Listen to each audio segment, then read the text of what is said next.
All right, settle in, grab your lukewarm office coffee, and prepare for a tale that proves sometimes the quietest cog in the machine can dismantle the whole damn factory.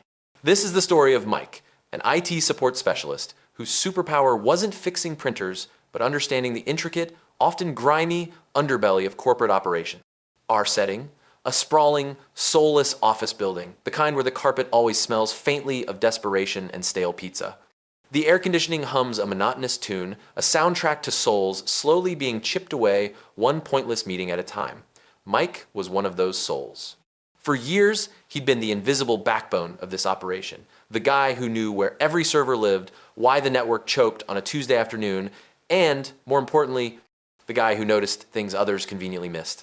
He was the IT support specialist, a title about as glamorous as a janitorial uniform, but in reality, he was the resident digital plumber, the network whisperer, the unsung hero who kept the whole expensive, inefficient organism from seizing up. His boss, a man named Sam, was a different breed. Sam wasn't a leader, he was a peacock preening in the sterile glow of fluorescent lights. He was all buzzwords and bravado, a man whose primary skill seemed to be radiating an aura of self-importance that could curdle milk at 50 paces. Sam saw employees not as people, but as resources to be leveraged, manipulated, and, if they became inconvenient, discarded. His office was a shrine to his ego, framed motivational posters that read, "Success is a journey, not a destination," ironic, considering his destination seemed to be the nearest corner office, a ridiculously oversized desk, and a collection of pens that probably cost more than Mike's monthly rent. Now, Mike, despite his unassuming title, possessed a keen intellect and a past life in journalism. He understood the power of a well-placed question, the weight of documented facts, and the subtle art of observation. He wasn't just fixing Wi-Fi, he was observing the currents of power, the whispers in the hallways, the patterns of behavior that suggested something wasn't quite right. He'd noticed Sam's creative accounting practices, the ways he'd funneled company funds into personal projects disguised as strategic investments, the blatant favoritism shown to certain employees who happened to be his golfing buddies. Mike, with his journalistic instinct, had started quietly, meticulously documenting it all. Not for personal gain, but because the sheer wrongness of it all gnawed at him. It was like finding a rotten core inside a shiny, polished apple. The breaking point, as it often is in these corporate dramas, was a seemingly small incident that exploded like a faulty server. Sam had orchestrated a significant budget cut for the IT department, citing unnecessary expenditures. This cut directly impacted Mike's ability to maintain critical systems, a fact Mike couldn't let slide. So, during a department-wide meeting, a meeting that Sam had billed as a synergy summit, Mike, armed with spreadsheets and a nervous stomach, stood up. "Sam," Mike began, his voice steady, though his heart was doing a frantic samba against his ribs. "With all due respect, these cuts will critically compromise our ability to maintain essential infrastructure. Specifically, our data backup protocols. If we can't perform regular backups, we risk losing vital company data, which, as you know, can lead to significant financial and legal repercussions." He paused, letting his words hang in the air like a poorly rendered PowerPoint slide. "I have the projections here showing the increased risk of downtime and data loss over the next fiscal quarter." The room went silent. The chirpy buzzwords Sam had been spouting evaporated. Sam, caught off guard, sputtered, his face flushing a shade of puce that clashed violently with his expensive tie. He'd expected deference, not data. He'd expected a nod, not a numbers-backed challenge. "Mike, is that really necessary?" Sam drawled, his voice dripping with condescension. "We're discussing strategic alignment, not minutia. I've got this covered." "But, Sam," Mike pressed on, feeling a surge of something akin to righteous indignation. The previous strategic alignment regarding the procurement of the Executive Entertainment Fund also led to significant overruns. "If we're talking about managing resources effectively, perhaps we should start with where the money is actually going." The air in the room crackled. Eyes darted from Mike to Sam, a collective holding of breath. This wasn't just about IT budgets anymore. This was about the king's new clothes, and Mike had just pointed out he was wearing none. Sam's eyes narrowed, his smile turning sharp and brittle, like shattered glass. "That's enough, Mike. You're out of line. We'll discuss your insubordination later." And discuss it they did. The next day, Mike received a summons to HR. A sterile, windowless room, the kind designed to make you feel like you were already being buried. Sitting across from him was Brenda, the HR manager, a woman whose smile was as manufactured as the office furniture. She oozed a practiced sympathy that felt as genuine as a $3 bill. Sam sat beside her, arms crossed, radiating smug satisfaction. Mike, Brenda began, her tone saccharine, we've had a conversation with Sam. It seems there's been a misunderstanding regarding your role and responsibilities. A misunderstanding? Mike echoed, his voice flat. I presented data showing significant risks to the company's operational integrity. Sam dismissed it and threatened disciplinary action. Sam scoffed. He was insubordinate, Brenda, publicly challenged my authority, questioned my business decisions. That's not what we pay IT support for. Brenda nodded, her gaze fixed on a spot just over Mike's left shoulder. Indeed, Mike. As Sam mentioned, your behavior in the meeting was inappropriate. This is an at-will employment situation. The company reserves the right to terminate employment at any time, for any reason or no reason at all. She slid a folder across the table. We're offering a standard severance package. Please review the documents. Your access will be terminated by end of day. Mike picked up the folder. Inside, a severance offer that felt more like a consolation prize for being trampled by a herd of wildebeest. No bonus, no severance pay beyond a pittance, just a promise of continued health insurance for a month, as if that would somehow compensate for a career upended. So, that's it? Mike asked, a low hum of disbelief in his voice. I uncover potential fraud, I highlight critical system vulnerabilities, and I get fired for it? You questioned management's decisions, Mike, Brenda said, her tone hardening slightly. And in an at-will environment, that's grounds for termination. There's no recourse. Mike looked from Brenda to Sam. Sam was beaming, a conqueror, surveying his latest conquest. They thought they had him. They thought they had silenced him. They thought they had buried him. But they didn't know Mike. They didn't know about the journalism degree, gathering dust, the meticulous note-taking habit, the innate understanding that documentation was the ultimate shield, and in this case, the ultimate weapon. As he stood to leave, he felt no despair, no anger that threatened to boil over. Instead, a cold, calculated clarity washed over him. They wanted him gone? Fine. They wanted him silenced? Not a chance. He'd spent years inside this company, observing, learning, documenting. He knew where the bodies were buried, metaphorically speaking. And now he realized he had the shovel. He walked out of the HR office, past the cubicles where his former colleagues were hunched over their keyboards, oblivious to the quiet revolution brewing. He saw the subtle signs of Sam's mismanagement everywhere he looked. The flickering lights in the hallway, the perpetually slow internet, the hushed complaints about bloated expenses. Sam saw a loyal employee. Mike saw a walking, talking database of Sam's transgressions. He didn't drive straight home. He went to a quiet cafe, ordered a black coffee, and pulled out his old, beat-up laptop. The one that held the carefully organized folders, the screenshots, the copied emails, the saved expense reports that painted a picture of Sam's unethical empire. This wasn't just IT support anymore. This was a case. And Mike, the quiet IT specialist, was about to become the prosecutor, the witness, and the jury all rolled into one. He opened a new document, his fingers hovering over the keys. The title wasn't dismissal letter, it was The Unveiling. And as he began to type, a slow, dangerous smile spread across his face. They thought they had ended his career. They were about to learn that they had merely given it a new, far more explosive purpose. The game had just changed, and Mike was holding all the cards. He wasn't just fired, he was liberated. And the world was about to find out why. The digital plumber, Mike, had been unceremoniously flushed from the corporate pipes. Sam, the peacocking boss, and Brenda, the HR chameleon, thought they'd ended his story. They believed at-will employment was their shield, their get-out-of-jail-free card for unethical behavior and wrongful termination. But they forgot about Mike's past life, the one where facts were weapons and documentation was the ultimate defense. They underestimated the quiet specialist who noticed everything. They assumed his silence was defeat. They were about to learn that silence can be the prelude to a storm. Mike didn't go home and sulk. He didn't rage quit in a fit of dramatic frustration, though the temptation was surely there. Instead, he channeled the quiet intensity of his IT expertise and the sharp instincts of his former journalism career. The sterile HR office, Brenda's practiced sympathy, Sam's smug victory, it all fueled a cold, clear purpose. They wanted him gone? Fine. They wanted him silenced? Not a chance. He had a weapon, sharper than any corporate jargon, more potent than any executive bonus, the truth, meticulously documented.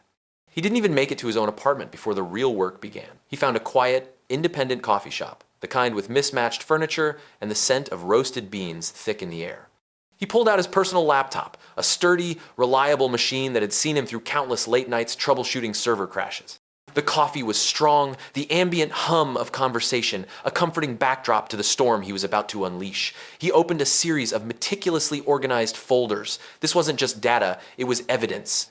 There were the emails flagged and categorized, Sam's increasingly frantic requests for discretionary spending that suspiciously coincided with new golf club purchases, Brenda's canned responses to employee complaints, always deflecting, always protecting Sam. There were the internal memos, subtly altered to obscure Sam's personal enrichment schemes. Expense reports, cross-referenced with credit card statements he'd managed to secure through a discrete data mining tool he developed in his spare time, a tool he'd initially built to track phantom IT assets, but which had proven remarkably adept at tracking phantom expenses. He had screenshots of altered project proposals, voice memos of Sam boasting about creative solutions to auditors, and even a recorded conversation with a vendor whose prices inexplicably doubled after a private meeting with Sam. He had it all, painstakingly curated, cross-checked, and annotated. This wasn't a disorganized dump of grievances. It was a case file, as precise and systematic as any IT audit. He created a secure, encrypted cloud storage account, a fortress for his digital ammunition. He then turned his attention to his online presence. He had a dormant blog, a relic from his journalism days, a digital graveyard of forgotten articles. He dusted it off, gave it a new coat of paint, and christened it the Corporate Ledger. His first post was simple, direct, and utterly devastating. It wasn't a rant, not a personal attack. It was a factual account, presented with the dispassionate tone of a reporter uncovering a story. He laid out the initial facts of his termination, fired for questioning budgetary transparency and system integrity. He followed it with a meticulously crafted timeline of Sam's questionable financial dealings, each point supported by declassified, by him, of course, documentation. He didn't name names explicitly at first, preferring to let the evidence speak for itself. He posted links to the anonymized, redacted documents. He used a VPN, scrubbing his digital footprint with the same care he used to secure a network. The first ripple was almost imperceptible. Internally, within the company, a subtle tremor began. It started small. A critical server hiccuped, a crucial client portal lagged, a scheduled software update failed to deploy, causing a cascade of minor but irritating disruptions. Nothing catastrophic, not yet. But for an IT department that had prided itself on seamless operation, an operation Mike had largely orchestrated, it was enough to raise eyebrows. His absence, once a relief to Sam, was becoming a palpable void. Colleagues, accustomed to his quiet efficiency, found themselves adrift in a sea of minor technical crises. The network slowed, printer jams became an epidemic. The coffee machine in the executive lounge, the one Sam swore was state-of-the-art, began emitting a low, mournful hum, like a dying animal. No one knew how to fix it. They'd grown accustomed to Mike just fixing things. Whispers started to travel, texts from former colleagues, carefully coded. Did you see that blog post? Is that about us? Brenda's running around like a headless chicken. Sam's been in back-to-back meetings. Looks like hell. The initial dismissal of the blog as the ramblings of a disgruntled ex-employee began to fray. The documentation was too specific, too detailed. It wasn't just hearsay, it was verifiable fact. The company's internal communication channels, usually a sterile echo chamber, began to buzz with hushed speculation. Panic was a slow burn, but it was starting to spread through the sterile corporate hallways. The initial silence from the company, their hope that Mike's blog would simply fade away, was proving to be a strategic miscalculation. Then came the first domino. A major client, one that represented a significant chunk of the company's revenue, lodged a formal complaint.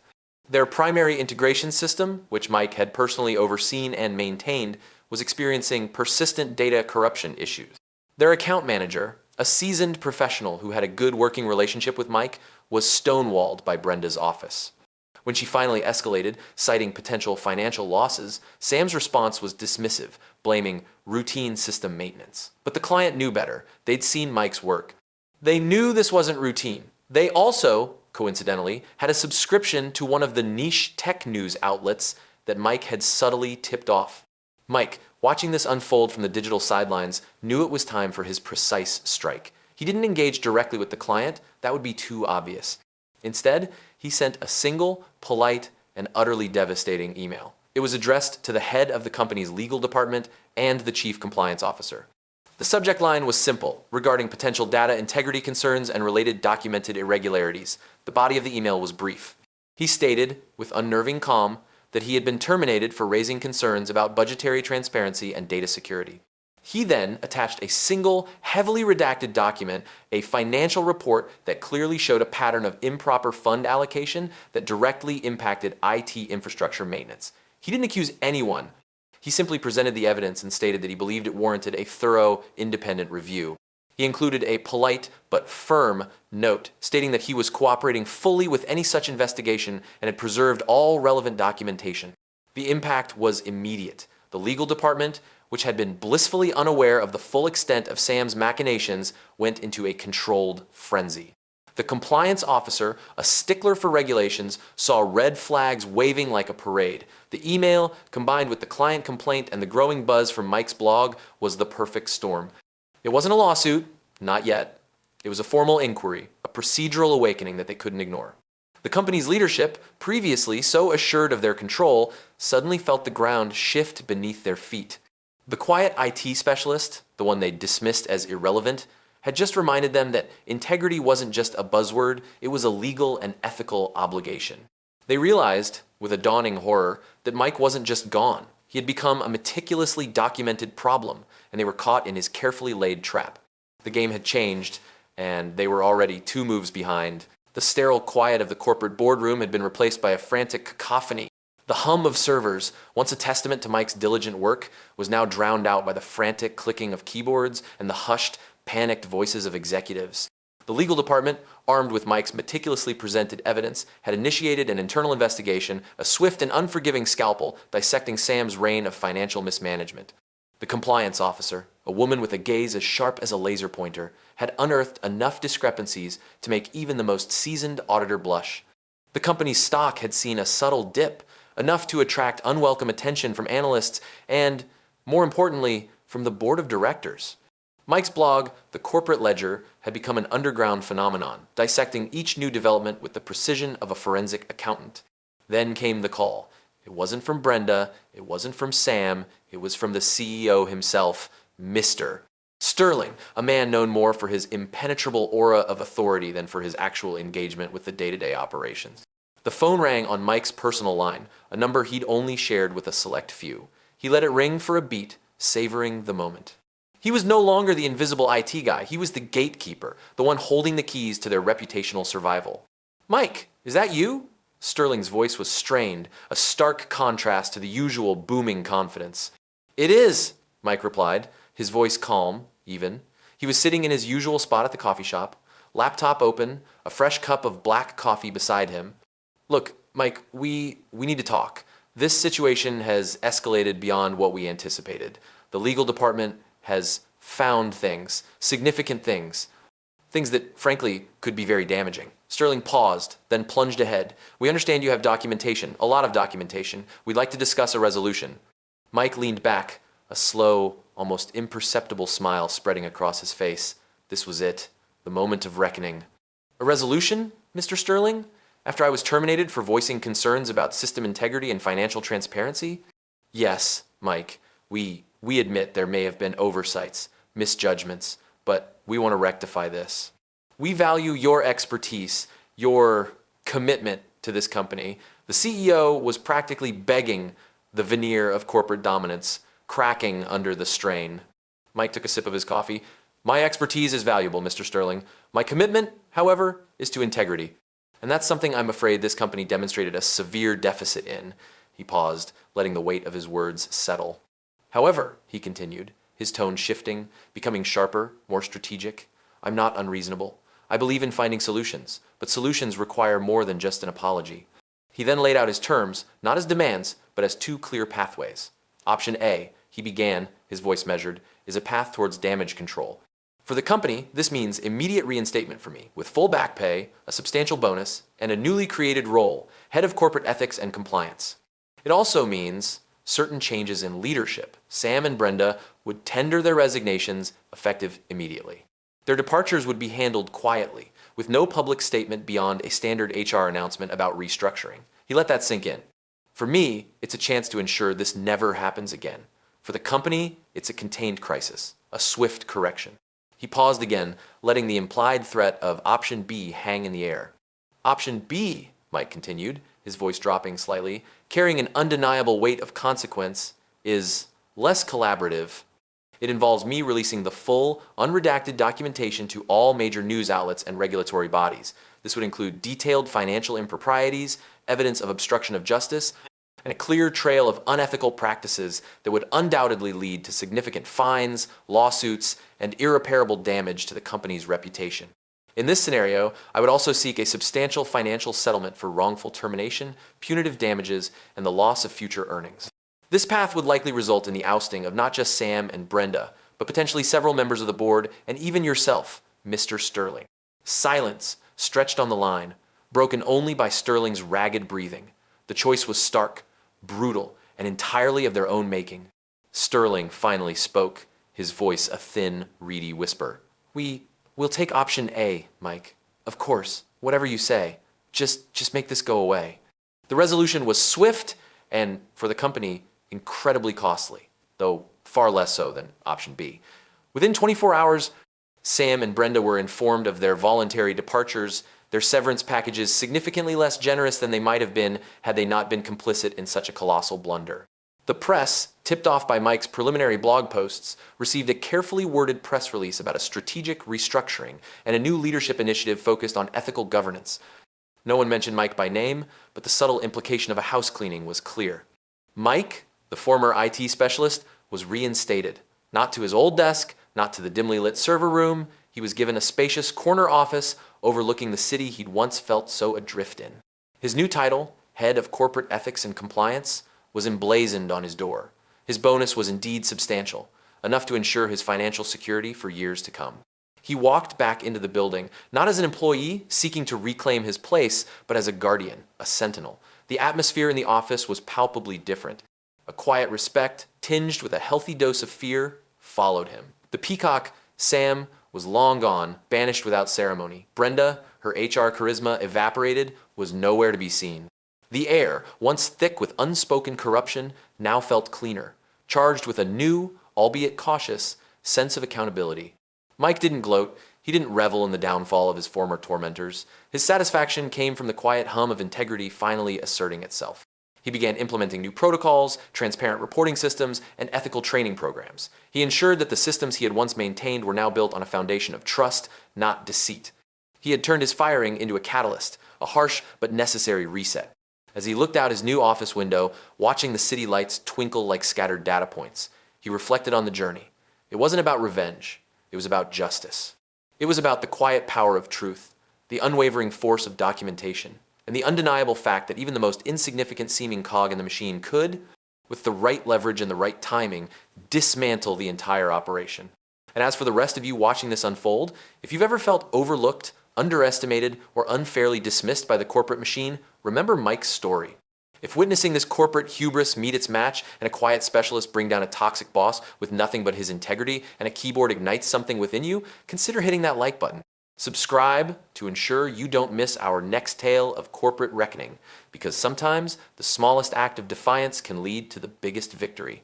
The system may try to break you, but with truth on your side, you can always rebuild it, stronger and in your own image.